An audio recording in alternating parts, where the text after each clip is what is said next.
ایک مرتبہ کا ذکر ہے کہ صبح کے وقت دو شخص اکٹھے بیٹھ کر کھانا کھانے لگے۔ ایک شخص کے پاس 5 روٹیاں تھیں جبکہ دوسرے کے پاس 3 روٹیاں تھیں۔ اسی اثناء میں وہاں سے ایک اور شخص گزرا۔ اس شخص نے ان دونوں سے سلام دعا کی۔ انہوں نے اس کو کھانے کی دعوت دی، چنانچہ وہ شخص بھی ان کے ساتھ کھانے میں شریک ہو گیا۔ تینوں نے مل کر وہ 8 روٹیاں کھا لیں۔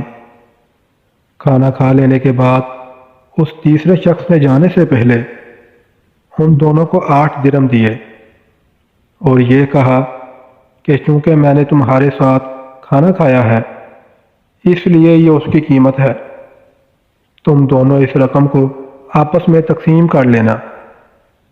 وہ شخص یہ بات کہہ کر چلا گیا، لیکن ان دونوں میں رقم کی تقسیم کے معاملے پر جھگڑا ہو گیا۔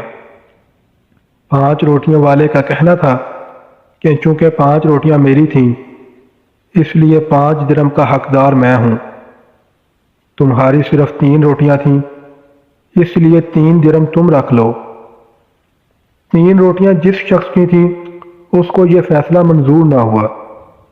اس کا یہ کہنا تھا کہ معاملہ روٹیوں کی تعداد کا نہیں ہے، رقم ہم دونوں کے مابین برابر تقسیم ہونی چاہیے۔ یہ معاملہ خاصا بڑھ گیا، چنانچہ وہ دونوں اپنا مقدمہ لے کر حضرت علی رضی اللہ تعالی عنہ کی خدمت اقدس میں حاضر ہوئے۔ حضرت علی رضی اللہ تعالی عنہ نے بڑی توجہ کے ساتھ ان دونوں کا مقدمہ سنا اور پھر اس شخص سے جس کی 3 روٹیاں تھی فرمایا، جو کچھ تمہارا ساتھی کہتا ہے وہ ٹھیک ہے، اس کی بات کو قبول کر لو، کیونکہ اس کی روٹیاں زیادہ تھیں اس لیے تم اپنے حصے کے 3 درہم لے لو۔ 3 روٹیوں والے شخص نے یہ سن کر کہا کہ میں اس غیر منصفانہ فیصلے کو قبول نہیں کرتا۔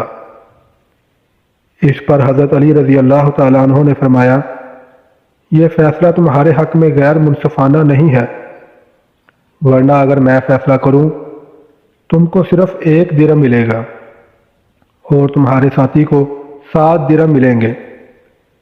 یہ سن کر وہ شخص بڑا حیران ہوا اور کہنے لگا، سبحان اللہ، یہ کیا بات ہوئی؟ ذرا مجھے بھی تو سمجھائیں کہ وہ کس طرح؟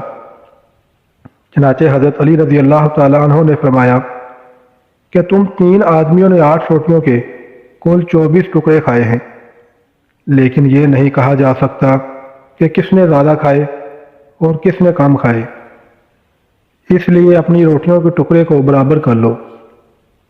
چونکہ تمہاری 3 روٹیوں کے 9 ٹکڑے ہوئے، اس میں سے 8 ٹکڑے تم نے خود کھا لیے اور تمہارا صرف 1 ٹکڑا باقی بچ گیا، جبکہ تمہارے ساتھی کی 5 روٹیوں کے 15 ٹکڑے ہوئے، جس میں سے اس نے بھی 8 ٹکڑے کھا لیے اور اس کے 7 ٹکڑے بچ گئے۔